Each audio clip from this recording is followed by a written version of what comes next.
The fallen leaves tell a story. They tell of our sacrifice, the pledge we must make for our survival, our offerings of worship, our offerings of life. Through our plains it drove. The shrilling cool wind of the coming autumn, with its passage came a change in the trees, and the slow fall of dry, withering leaves. The falling of the first autumn leaf is a sign, a signal that the holy ritual was to take place soon. Us children had naught to do around autumn time. All the ritual business was for the adults. But still, every year I would pry, begging my tired mother to let me see while she tended to her daily obligations. "Quit your irking, boy," she would say. "I have no say in the matter. The elder decides and he says, no children allowed. But enough! Now be gone with you," she would yell before sending me outside. This year a curious mob awaited me as I defeatedly strolled out of the village wash house. No luck. I stared down at my feet, eyeing the cavity in the seams of my right shoe. Mother would have to talk to Mr. Rowland, the shoemaker, and get it sealed soon. Crude little things those shoes were. They used to belong to my twin brother when we were young and small. Mother never told me how he died. He was here one day and gone the bloody next, right at Autumn's Eve.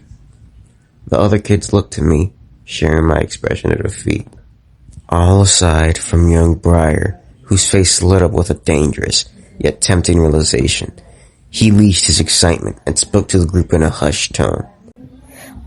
What if we just hide in the shrubs? Watch from afar. He spoke as if he'd unlocked the meaning of life. But they'll hear us, won't they? The young girl Adeline interjected, a fearful expression on her face.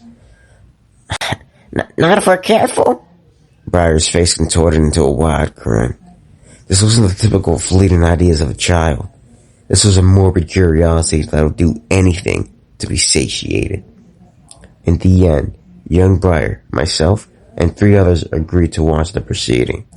We discovered that the ritual would take place in 2 days, by the pit next to the elder's tree, where the crone's old shack laid. The old crone was the one who performed the readings, tell us the will of the earth, and the desire of Mother Nature. Her shack sat neatly next to the largest tree in the village, the elder's tree. The elder's tree stood tall, its web of branches sprawling across the sky further than any other, for as far as the eye could see. Its rusty leaves were darker than the rest, larger. Every year, at the dawn of autumn, a leaf would fall from it and land at the crone's doorstep, and she would read its fortune. Next to the elder's tree, there was the pit. Every autumn, like clockwork, it would fill with the giant tree's leaves. But us children weren't allowed near. "Earth takes what we owe, but more if you let it," Mother would tell me. "Stay far from the pit, boy." I never knew what she meant by that. Evening fell and Father's sun began to set on the waste-yard peaks, staining the land with the same orange found in the leaves. Myself, young Briar, and the 3 others plotted. We were to hide in the long grass, just ahead of the pit once an adult left after bedtime, sneaking around the village outskirts and crawling through the long shrubs towards the pit. We did so right as Father's sun finally dipped below the horizon to rest, leaving only the light of the adult's fire to guide us towards the pit. As we crawled, we heard chattering, and we reached the outskirts of the pit just in time for the crone's reading. "What saith the earth, wise one?" The elder's calm voice spoke. The crone was old, older than any other in the village, and her voice was no more than a cracking whisper. She spoke, and the elder's usual calm demeanor shifted. His face went cold, and his eyes widened. "No, it cannot be." He denied the words. "Not my Vivian. You cannot take her." He began walking away when a woman reached out and grabbed him. "It must be her. It is the will of the earth. she yelled. You've heard the words of the crone, no? We must obey its commands. She must enter the pit, lest the winter come and kill us all. Freeze us down to our sins. The earth will retaliate. It cannot be her! It will be the end of my lineage! The elder barked back at her. The earth cares not for your lineage. The elder blood does not die with you. The elder shook the woman off before storming back to the village. A sort of subdued panic ensued among the remaining adults. They were stuck on whether to obey the elder or the earth itself, and were whispering to each other in hushed groups. A similar panic set in for us kids. We scrambled from the scene, crawling through bushes as fast as we could to get back to our homes.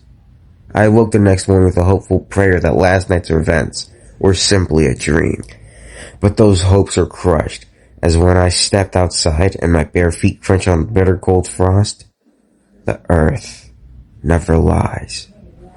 Just like me, and every door in the village was open, and people stood in rows, taking in the situation. The same look of complete fear paralyzed each person that stood outdoors. The elder was nowhere in sight, and neither was his Vivienne. I felt a pull from me. It was my mother.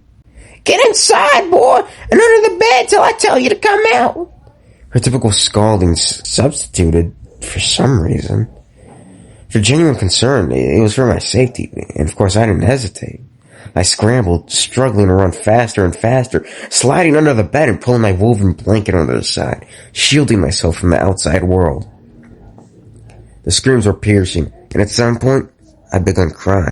Big booming footsteps echoed up and down the village road, shaking the earth as they patrolled every street. I sobbed for what felt like hours, paralyzed by fear. The sounds from outside had long stopped, but I was still hesitant to get up. I called out. Mother? Are you there? Nothing. Is everything alright? I added. Nothing. Please? I begged as tears began streaming down my face, my chest heavy, and I started to take deep breaths as I prepared to leave. I got up and ran as fast as I could through the heavy wooden doors before throwing open the house entrance. Nobody. No frost. No people. No monster. Just an empty village and the unmistakable marks of dozens of dragged bodies in the gravel. Where'd they go? I asked myself, but I already knew the answer deep inside. They had been taken to the pit. I stood in total silence with no idea what to do. That was when a leaf landed at my feet. It was wide. Its coloring was a dark, rusty orange, darker than any usual autumn leaf. I picked it up, examining it thoroughly. I discovered I could read its words. The earth demands a sacrifice. You have 15 arms. Bring us a new village. Now, to credit the author of the story, this was written by Retro Cowboy 6343 on the Creepypasta website.